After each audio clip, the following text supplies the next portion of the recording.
Many congratulations on your degree from the University of Huddersfield. It is a recognition of very considerable hard work by you and a lot of support from your friends and your family. The University of Huddersfield is very proud of its record of preparing students for working situations. And whatever you choose to do, whether it's in industry, in commerce, in the arts, or for government, we hope that you look back on your time at Huddersfield as being useful and valuable preparation for your future career. So we all hope that you thoroughly enjoyed your time here at Huddersfield. And we always enjoy hearing from our graduates when they have settled back into their own countries and into work. In some countries, we're setting up associations of graduates so that they'll be able to use the association to keep in touch with the university. So whether it is through one of those groups or as an individual, we very much look forward to hearing from you in the future. Please keep in touch with us so that we can find out how you're succeeding in your career and your life at home. And finally, on behalf of all the staff here in the university, let me wish you every success with whatever your chosen career and future is.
I call upon the Vice-Chancellor, Professor John Tarrant, to open the proceedings. Award holders, colleagues and guests, welcome to this magnificent Huddersfield Town Hall and to the first of the University of Huddersfield's ceremonies for the conferment of degrees and awards. The Academic Registrar will conduct us through the proceedings.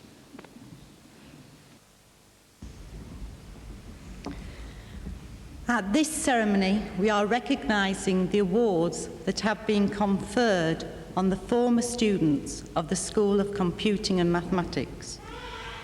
I now call upon the Dean, Professor Barry Lee, to present those students.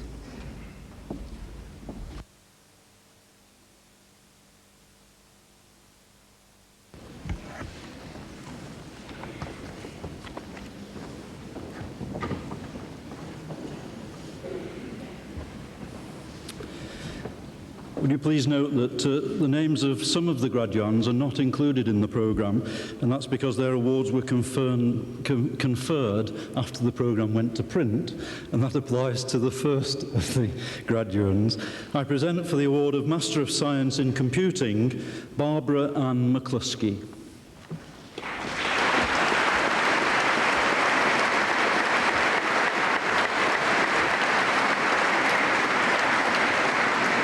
I present for the award of Master of Science in Information Systems, Christopher Batley.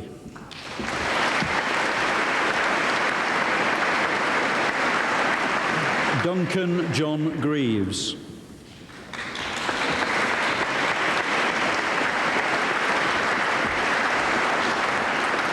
Amir Gull.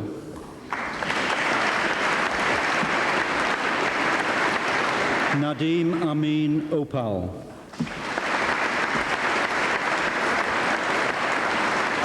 Paresh Patel.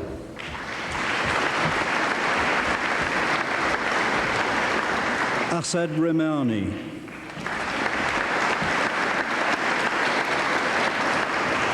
Angela Marie Schofield. Ridian John Williams. I present for the award of Master of Arts in Interactive Multimedia Production, Renee Danielle Gogarty.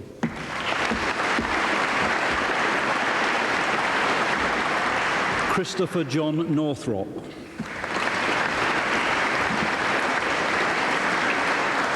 Rachel Louise Poulsen. Deborah Jane Roberts. Jeff Sansbury. Sam Sansbury.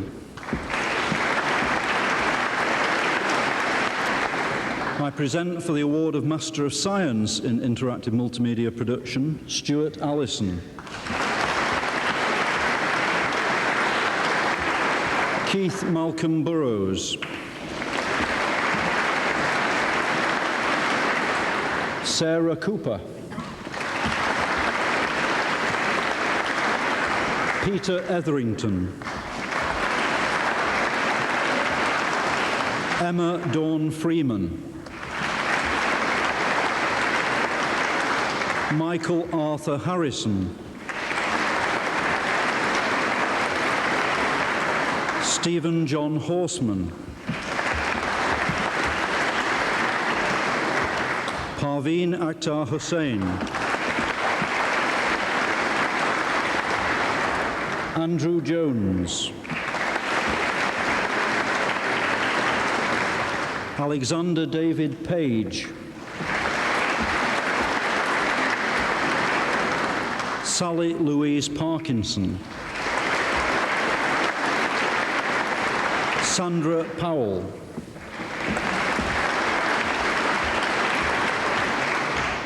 I present for the award of Master of Science in Scientific Computing, Colin Edward Caskey. Stephen John Hutchings. Matthew Neil Joseph. Andrew Christopher Parks. James Stephen Perrin. Anthony Imran Persad. Paul Joseph Towie. Andrew Mark Vivers. I present for the award of Master of Science in Software Development, Richard James Ashworth. Richard David Chilton. Sean Robert Kelly. Michael Christodoulou Michael. Christopher Allen Thomas. I present for the award of Bachelor of Arts with Honours in Business Information Technology, Misbah Chowdhury. Ishtiaq Hussain.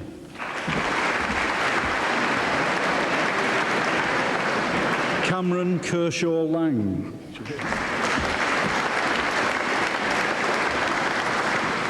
Zubair Akhtar Rasib.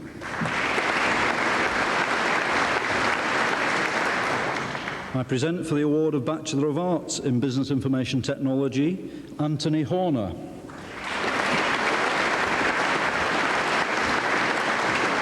Richard Miles Kennelly. Shamira Mauji.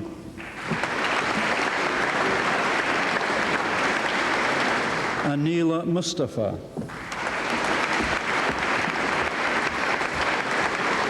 Carol Jane Redhead. Nicholas James Stone.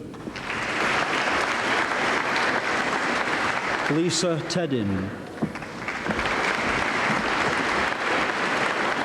Richard Yao.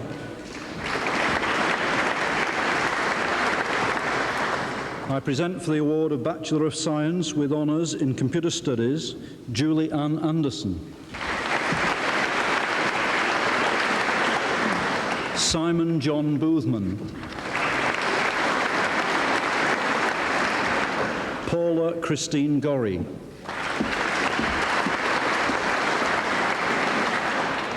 I present for the award of Bachelor of Science in Computer Studies, Zafar Ahmad. Zahid Ramzan.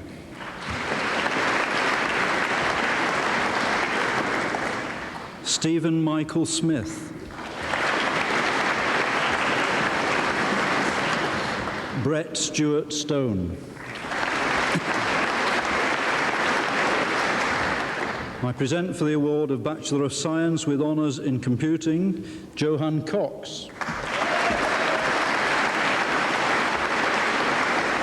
Stephen John Hutton. Sean Kinnair.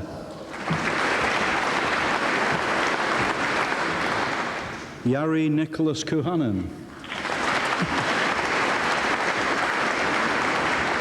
Amadit Panasar. Andrew Poole. Susan Poole. I present for the award of Bachelor of Science in Computing, Brendan Hart. Jonathan King. Glyn Edward Snowden. David Michael Turner. I present for the award of Bachelor of Arts with Honours in Computing and Business Analysis, Andrew Bellard.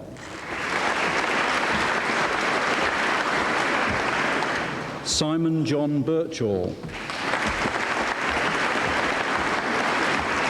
Neil Martin Croft. Dion Hookstep, Catherine Anita Littlewood, Beth Alison McNally, Norma Jean Williams,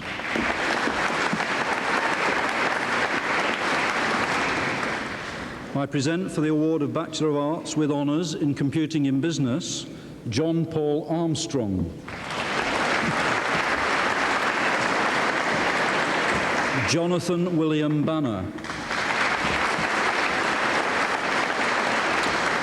Andrew Barber, Stephen Peter Barnes, Mark Philip Kane,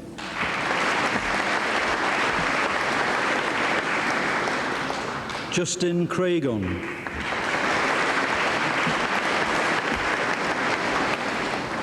Peter Dorachuk,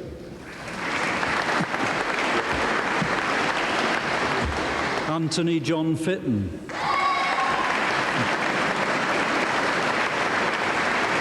Damien Michael Green, Richard David Hawkes, Graham Paul Johnson, Helen Mary McMillan, Sarah Louise McNabb, Stephen James McPhee, Michael Lee Panter, Kelly Samantha Quigley, Paul Barton Stageman, Stuart John White, Louise Jane Williamson, Richard James Wilson. I present for the award of Bachelor of Arts in Computing in Business, Stephen Michael Dickinson.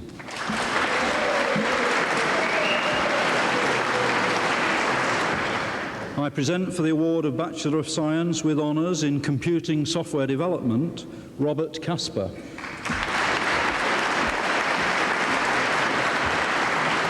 Peter Goodwin, Ian Gavin Hartridge, Matthew William Hawkridge, Roger Kisor,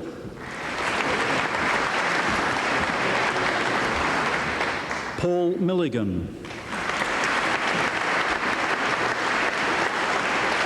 Gavin Morris, Asif Ali Nazir, Simon Mark Ratcliffe, Robin Andrew Stocks,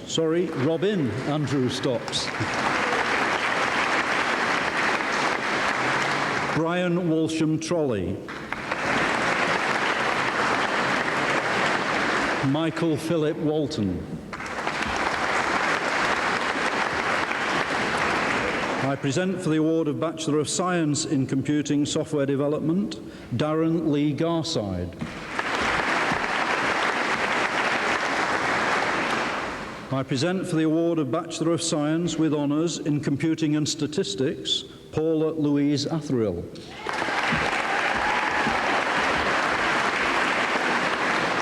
Richard Raymond Craig, Christopher David Ellum, Paul John Norton, Simon Christopher Reynolds.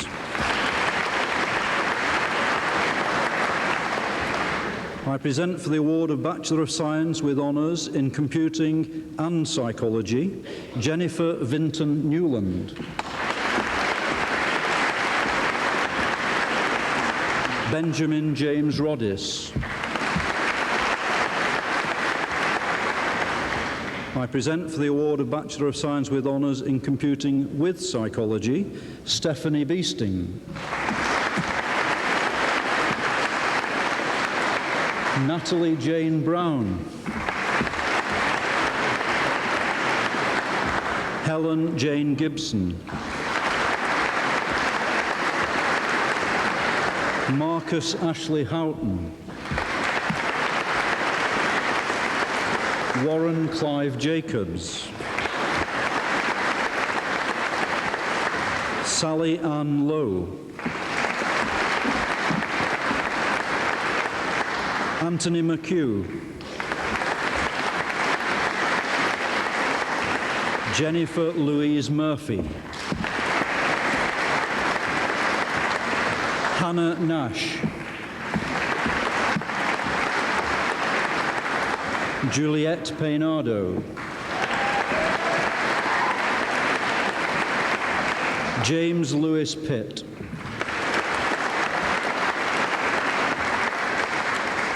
I present for the award of Bachelor of Arts with Honours in Computing with a Modern European Language, Joseph Allen Peat.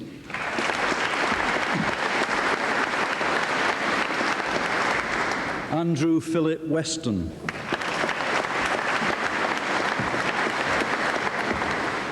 I present for the award of Bachelor of Science in European Software Engineering, Xavier Kemp.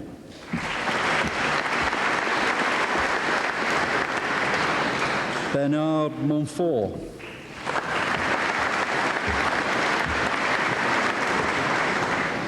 I present for the award of Bachelor of Science with Honours in Information Technology Software Development, Andrew Paul Johnson.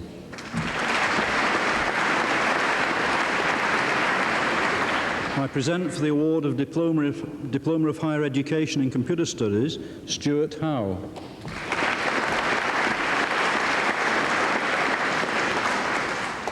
I present for the award of Higher National Diploma in Business Decision Support, Emma Jane Fielding.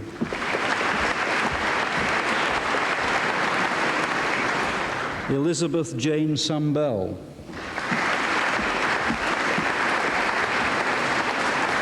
Robert Adam Sheldon.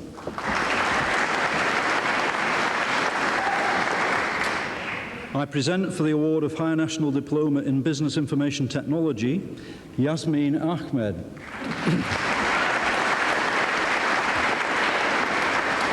Kevin Richard Andrews. Justin Mark Barlow. Kassar Bashir.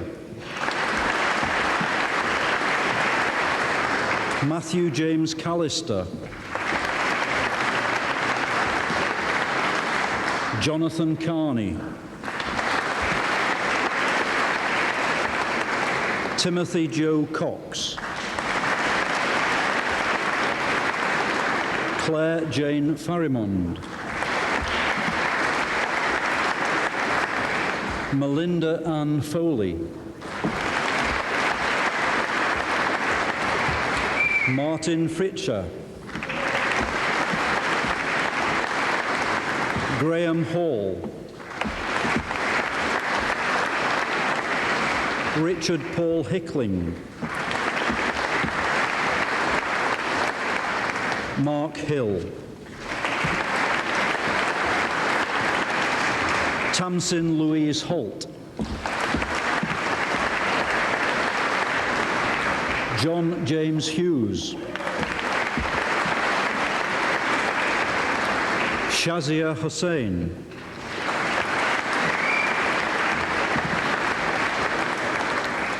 Baljit Kaur.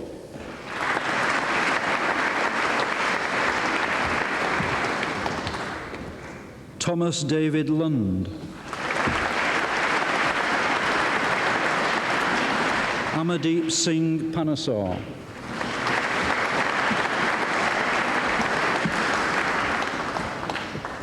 Noorjahan Patel.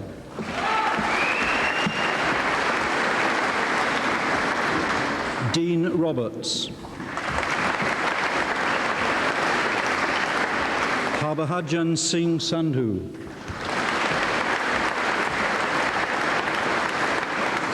Jacqueline Schofield.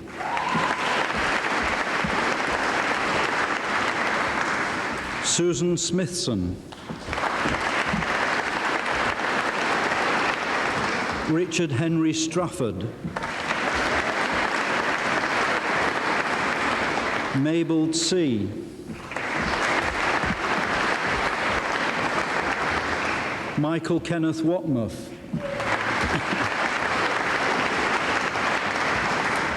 Philip David Whitehead. Duncan Ian Wood. I present for the award of High National Diploma in Computer Studies, Bradley David Allen. Paul Taylor.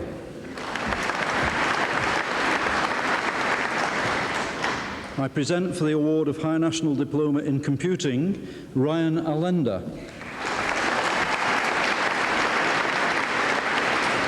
Anne Metcalf.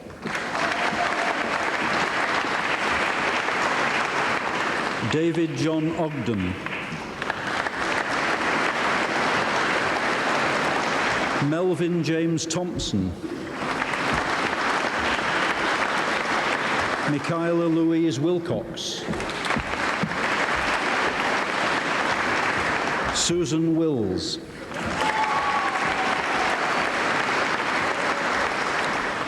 I present for the award of High National Diploma in Software Engineering, Michael Howard Arrowsmith.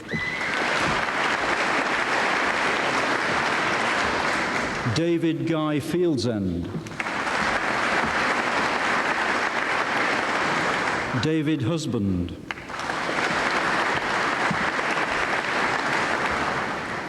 I present for the award of High National Certificate in Business Information Technology, Conway Frank Billington. Scott Richard Rayner. I present for the award of High National Certificate in Computer Studies, David Anthony Hudson. Zaid Thenweir. Tracy Adele Wilson. I present for the award of High National Certificate in Computing, David Anthony Webster. I present for the award of Certificate of Higher Education in Computing Software Development, Paul Richard Bennington. I present for the award of University Certificate in Computing, Catherine Dorothy Bates. Lisa Adele Kaminsky.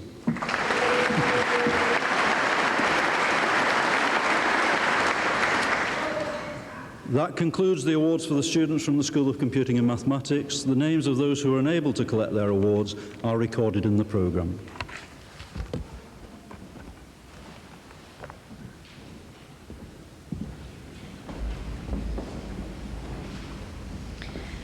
The Vice-Chancellor will now confer honorary fellowships on Mr Malcolm Bond and Mr Warwick Price.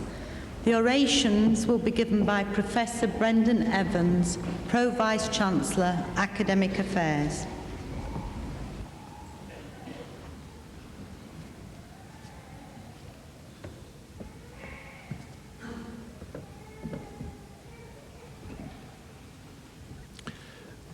Vice-Chancellor, guests and colleagues, if you ask anybody who's worked in the university about Mr Malcolm Bond, the quality that everybody refers to is that of integrity. He has many other qualities from which the university has benefited enormously, but it is integrity in a post where this is particularly needed which shines through.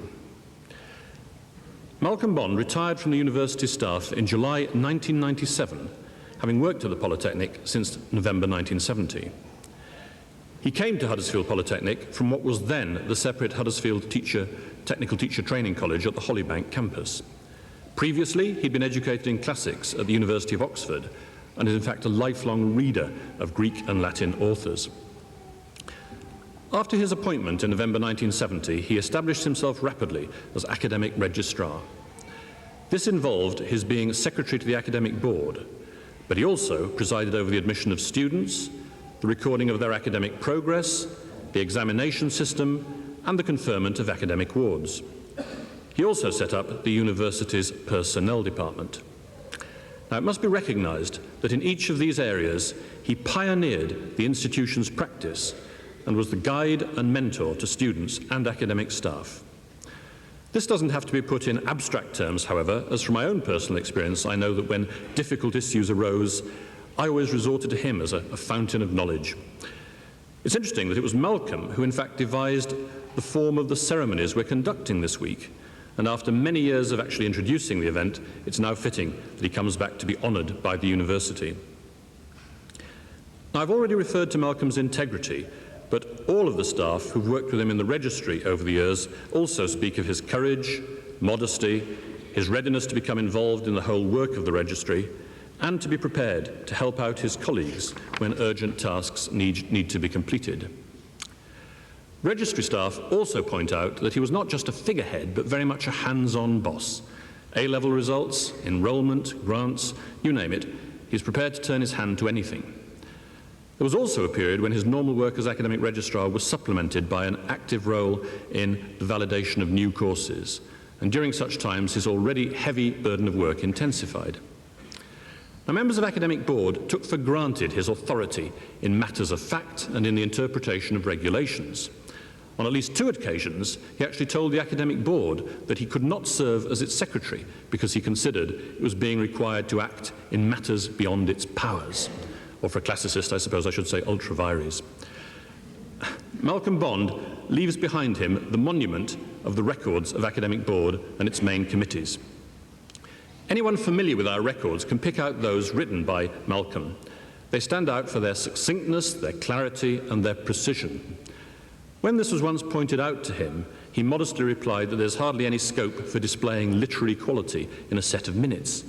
And yet, for over 25 years, he wrote hundreds of minutes, which are models of literary composition, accuracy, brevity, comprehensibility, and comprehensiveness.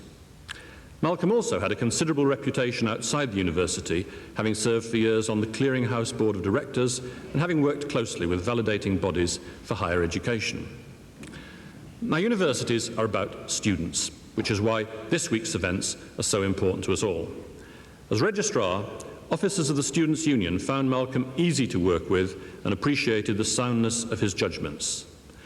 Students who have come to him with grievances, complaints, and problems have found him to be thorough in his investigations and always fair and sympathetic. And then more intangibly, there are thousands of students of the Polytechnic and the university who do not realise that they're indebted to Malcolm Bond for making the academic system function. So on their behalf, and on behalf of the University Vice-Chancellor, I have pleasure in presenting to you for the award of Fellow, Mr. Malcolm Bond, MA, Oxford.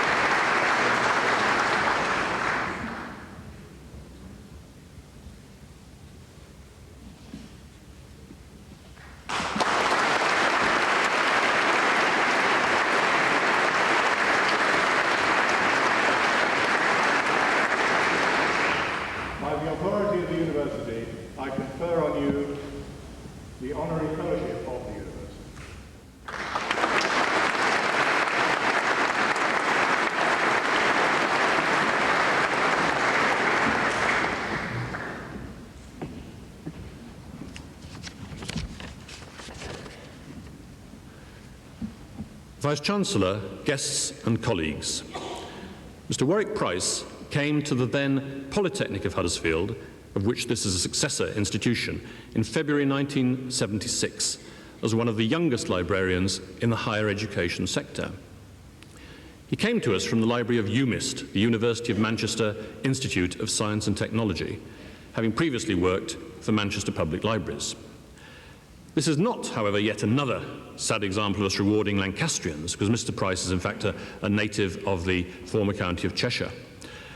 Before his work in Manchester, Warwick achieved an honours degree in German at the University of Birmingham and became a Fellow of the Library Association. He left our university in May of this year, but we're delighted to welcome him back today from Bahrain, where he's the university's library director. We hope that he doesn't find the sudden climactic change from Bahrain to Huddersfield in a rather grey November too difficult. When Mr. Price came to Huddersfield Polytechnic in 1976, he inherited a library in a state of considerable disorganisation. I was tempted to call it a shambles. This was not, I hasten to add, the fault of the staff at the time, but resulted from the fact that the library had no proper home. In the preceding 10 years, it had moved around from the old Ramsden building to the top floor of what is now the West building. And then it had been dispersed with thousands of books stored in St. Paul's Church. And during these years of homelessness, there was also a vast increase in the number of books. So the organisational problems which he inherited would have daunted the bravest of spirits. But clearly, Warwick Price rose to the challenge and sorted these problems out. Many would have failed. He was assisted by the opening in early 1977 of the Central Services Building. Subsequently, he presided over the organisation of Queensgate Library in the new building, and he also presided over the considerable expansion on that site during the 1990s. At the same time, he also became active on the national and the international scene. His successive changes of title over the years, from librarian to head of library services, and as recently as May 1995, director of library services, reflects the expanding scale and change of his and the library's functions. If back in the mid-1970s, the Polytechnic Library was a collection of books and journals, today's library includes information services involving electronic as well as more traditional forms. Now, the university is indebted to Mr. Price for having managed and overseen this process. Our library services now embrace not only the Central Library with its archives and special collections, but also separate music and education libraries, as well as libraries in the university health education centres in Huddersfield, Halifax, Wakefield, and also, indeed, a library sources centre at our Stores Hall site. All this was done alongside his helping the university to fulfil its initial mission by undertaking consultancy work overseas, for example, in Nigeria, the Caribbean, in the Middle East. Everyone speaks of Warwick Price's fairness and his modesty, and I know he'd be the first to thank his many colleagues and to protest that he did not achieve all that I've outlined entirely on his own. Indeed, it's his readiness to recognise and praise the contributions of all his colleagues, for which I can vouch, which is one of his personal and managerial strengths. We're honouring him today, therefore, in recognition of his own ability and achievements, but also because of his capacity to attract the cooperation and loyalty of his staff and the gratitude of the wider university community. And we wish him well in his future career. Chancellor, it's my pleasure to present to you for the award of a University Fellowship, Mr. Warwick Price, BA, FLA.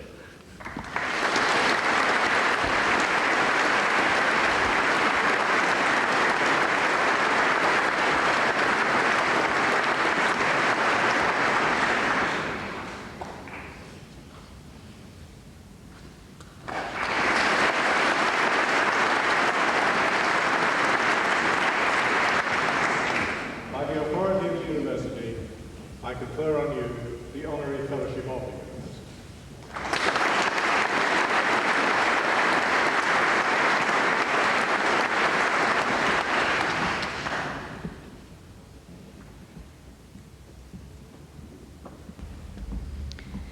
I call upon the Vice-Chancellor to give the closing address.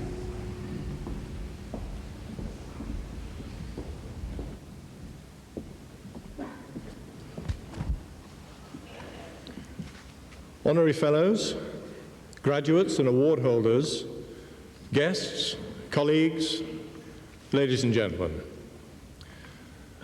This ceremony is first and foremost an opportunity to celebrate the success of you, the award holders. It's an acknowledgement both of your hard work and of the support of your families and friends who have helped you in a whole variety of ways. It is especially good to see such a large representation of that supporters club here this afternoon. In recognition of the success stories which are represented here today, I would like to add a special word to those of you who have not been what many would regard as the traditional student. 60% of all higher education students now enter higher education over the age of 21. Returning to higher education later in life, and some will have faced special challenges in caring for family with little money and at the same time returning to academic work after a long break. Also, an increasing number of students are studying part-time, combining academic work with a full-time job. About a third of students at university now study part-time. There will be some of you here today, so a special word of congratulations to those two categories of students. In marking the success of everyone here, we should be mindful not only of the practical benefits of university education. Graduates generally have access to better paid and more satisfying work, but also to the values which underpin the work of universities in this country. During the thrusting, market-driven 1980s and early 90s, the vision of the role of universities perhaps became rather over-narrow. The role of higher education in employment and wealth creation in the national and in the local economy took center stage, and perhaps quite rightly so.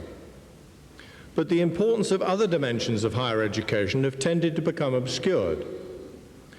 The recently published Deering report on higher education starts, very appropriately, with a quotation from a speech given by John Masefield at the University of Sheffield in 1946. And I make no apologies for quoting it here myself this afternoon. The university is a place where those who hate ignorance may strive to know, where those who perceive truth may strive to make others see, and where seekers and learners alike will honor thought in all its finer ways. So although preparing graduates for the world of work is vital, and we take great pride here in Huddersfield in doing that very well, it is a necessary but not a sufficient function for a university. The second loss of breadth perhaps concerns the universities in their local communities. The University of Huddersfield, in common with all large civic universities like our neighbours in Leeds and Sheffield and Manchester, had their origins in local civic pride combined with a respect and an appreciation for the value of education. In the 1980s, universities partly lost sight of these local ties in a tough and competitive fight for standing and recognition in the national and indeed in the global marketplace. The closing years of the millennium are bringing a greater spirit of cooperation, especially in the interaction of universities with their regions. There are many encouraging signs. The competitive 1980s also led universities to consider and respond to a range of different markets for their teaching and for their research.